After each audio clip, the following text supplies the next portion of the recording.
सबको जय यीशु की Sunday password to the word इस शीर्षक के अंतर्गत प्रति इतवार के पूजन पद्धति में भाग लेते हुए प्रभु का जीवंत वचनों को सुनकर उन वचनों के अनुसार जीवन बिताने की शक्ति, सामर्थ्य, कृपा, अनुग्रह मांगते हुए एक सुंदर आदर्श क्रिस्तीय जीवन बिताने की विशेष कृपा मांगने के लिए मैं आप सभी लोगों का हार्दिक स्वागत करता हूं। आज के दिन में हम सभी आगमन के काल के चौथे इतवार की पूजन पद्धति में भाग लेने वाले हैं या भाग लेंगे और भाग लेने की तैयारी कर रहे हैं। और हम सभी क्रिसमस प्रभु यीशु का जन्म दिवस मनाने के लिए बहुत ही नज़दीक पहुंच चुके हैं। इस संदर्भ में हम सबों के लिए मनन चिंतन करने के लिए विषय दिया है संत मत्ती के द्वारा रचित सुसमाचार अध्याय 1 पद संख्या 18 से 24 का प्रसंग है। इस प्रसंग में हम सबों को प्रभु यीशु मसीह का जन्म किस प्रकार से हुआ इसका वर्णन हमारे सम्मुख रखा गया है। इसमें हम लोग मुख्य रूप से देखते हैं पवित्र आत्मा की भूमिका, संत यूसुफ की महत्वपूर्ण जिम्मेदारी, माता मरियम का समर्पण, पूर्ण रूप ईश्वर के प्रति समर्पण और ईश्वर की इच्छा के अनुसार जीने के लिए वो तैयार होते हुए अपने आप को ईश्वर के हाथों में समर्पित करती है। और ईश्वर का वचन माँ मरियम सुनती है, ग्रहण करती है। यूसुफ भी वचन को सुनता है, ग्रहण करता है, क्योंकि वह धर्मी व्यक्ति था। धार्मिकता का जीवन कैसे बिताया जाता है अपने जीवन के द्वारा, कार्यों के द्वारा हम सबों के सामने उदाहरण के रूप में हम सबों को सिखाया गया है। संत यूसुफ की धार्मिकता, कितनी सुंदर धार्मिकता जिसको अपनाने के लिए हम सबों को बुलाया गया है। तो आज के दिन में इन सभी बातों पर हम लोग मनन चिंतन करें। जैसे हर इतवार की पूजन पद्धति में हम लोग 7 अलग अलग बिंदुओं पर मनन चिंतन करते हैं, तो आज भी हम लोग 7 अलग अलग बिंदुओं को लेकर मनन चिंतन करें। सबसे पहला बिंदु है ईश्वर हमारे दुविधाजनक परिस्थिति में हमारे जीवन में प्रवेश करते हैं। ईश्वर हमारे दुविधाजनक परिस्थिति में हमारे जीवन में प्रवेश करते हैं।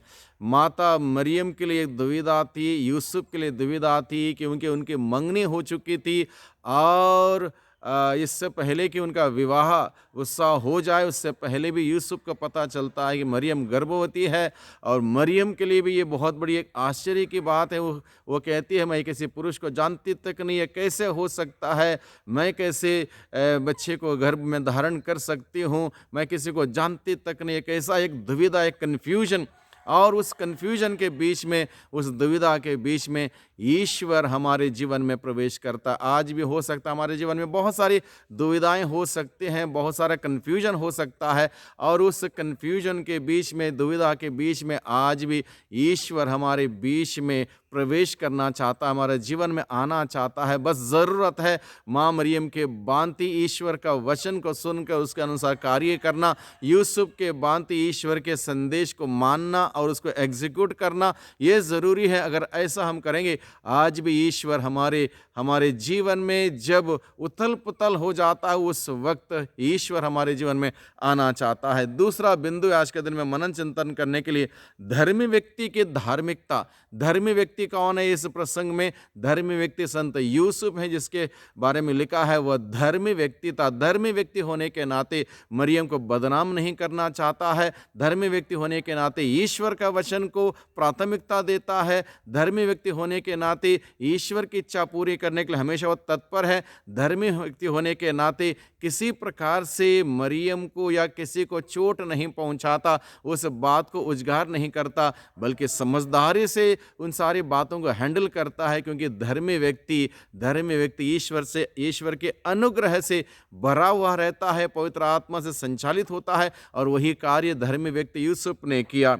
और तीसरे बिंदु में हम सबों के लिए मनन चिंतन करने के लिए विषय है ईश वचन पर प्राथमिकता दिया जाता है। मरियम ने जब ईश्वर का वचन सुना, स्वर्गदूत गैब्रियल के द्वारा, प्रणाम प्रभु की कृपा पात्री, आप गर्भवती होंगी, पुत्र प्रसव करेंगी, वो महान होंगे, ये सारी बातों को जब सुना, उनको समझ में कुछ नहीं आया। उनको इतना समझ में आया कि यह ईश्वर का संदेश है, ईश्वर का वचन है। इसलिए माँ मरियम ने क्या बाइबल बताते उन सारी बातों को उन्होंने अपने दिल में संजोए रखा उस पर मनन चिंतन करती रही। संत अगस्तिन कहता है, मरियम ने प्रभु यीशु को अपने खोक में धारण करने से पहले से ही अपने दिल में धारण किया, यानी कि ईश्वर का वचन उन्होंने अपने दिल में रखा, दिल में संजोए रखा। तब जाके वो आदि में जो शब्द था, शब्द ईश्वर था, ईश्वर के साथ था, वो शब्द माता मरियम के खोक में आता है और इस दुनिया में आता है। इस प्रकार से ईश्वर के वचन पर प्राथमिकता दी जाती है। यूसुफ ने भी वही किया। यूसुफ ने जो स्वप्न में उसको ईश्वर का संदेश जो मिला उसके अनुसार कार्य किया। उसने लोगों की बात नहीं सुनी। निश्चित रूप से बहुत सारे लोगों ने बहुत सारी बातें उसको बताई होंगी, लेकिन उन बातों पर उन्होंने तवज्जो नहीं दिया, इंपॉर्टेंस नहीं दिया। इंपॉर्टेंस उसने ईश्वर के बातों को दिया, उसके अनुसार कार्य किया। और चौथा बिंदु हम देखते हैं, डर आध्यात्मिक जीवन में एक बहुत बड़ी बाधा हो सकती है। मरियम डर गई, इन सभी बातों को सुनकर डर गई, और यूसुफ के मन में भी थोड़ा बहुत डर था। और ये डर किसी के भी जीवन में आध्यात्मिक जीवन का एक बाधा हो सकती है। इसलिए हम सबों को प्रभु पर भरोसा रखना है, प्रभु पर विश्वास रखना है, प्रभु पर श्रद्धा भक्ति विश्वास रखते हुए आगे बढ़ना है। डर हमें आगे बढ़ने नहीं देता, आध्यात्मिक जीवन में तरक्की करने नहीं देता।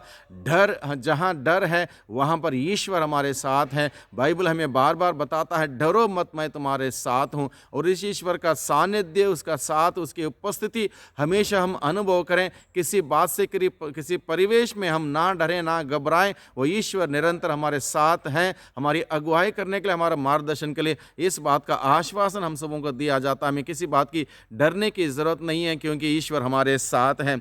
पांचवें बिंदु में हम लोग देखते हैं, ईश्वर प्रतिदिन हमारे साथ हैं। ईश्वर इम्मानुएल इस धरती पर मनुष्य बनकर हमारे बीच में, मनुष्यों के बीच में निवास करने के लिए आया। वो हमसे ऊपर नहीं है, हमारे ऊपर शासन करने के लिए नहीं है, हमारे बीच में निवास करने के लिए, मनुष्य के बीच में निवास करते हुए मनुष्य को किस प्रकार का जीवन बिताना चाहिए, इस बात को दिखाने के लिए, सिखाने के लिए इस धरती पर मनुष्य बनकर आए। निरंतर वो हमारे बीच में है, इस बात का एहसास हमें रहे। हमारे बीच में हमारा ईश्वर है जो हम सबों से प्यार करता है, वो हमारे बीच में है, मनुष्य बनकर इस धरती पर आए, इस बात का एहसास हम सबों को रहे।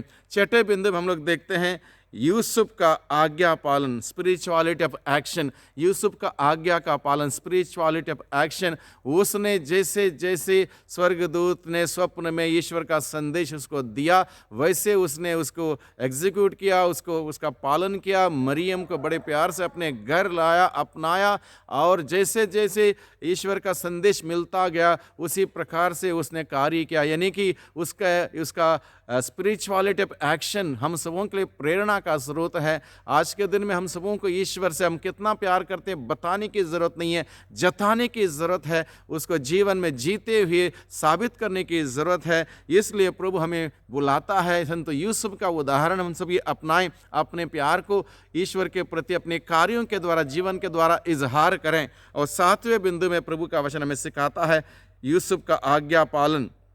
सातवें बिंदु है, ईश्वर के लिए हमारे जीवन में उचित स्थान हो। ईश्वर के लिए हमारे जीवन में उचित स्थान हो, महत्वपूर्ण स्थान हो। हमारे जीवन का हर पहलू, हर पल उस ईश्वर के लिए समर्पित हो, ईश्वर पर हमारा ध्यान केंद्रित हो, उसका वचन हमारे दिल में हो, और उस आध्यात्मिक व पवित्र निर्मल जीवन हम सभी बिताएं जिस प्रकार से माता मरियम ने बिताया, संत यूसुफ ने धार्मिक जीवन बिताया। उसी धार्मिक जीवन को हम सभी जीते हुए ईश्वर को हमारे जीवन में प्रथम स्थान दें, ईश्वर का उचित स्थान दें। हमारे जीवन में ईश्वर भरपूर मात्रा में हम सभी ईश्वर के उपस्थिति का अनुभव करें, उसके उपस्थिति में जीते हुए प्रभु की महिमा करें, प्रभु की महिमा देखें। प्रभु की आशीष बरकत हम सबों को निरंतर मिलती रहे, और हम सभी प्रभु यीशु मसीह के जन्मोत्सव को बड़े हर्ष और उल्लास के साथ मनाने वाले बन सकें। प्रभु की आशीष बरकत हम सबों को निरंतर मिलती रहे। सबको धन्यवाद, सबको जय यीशु की।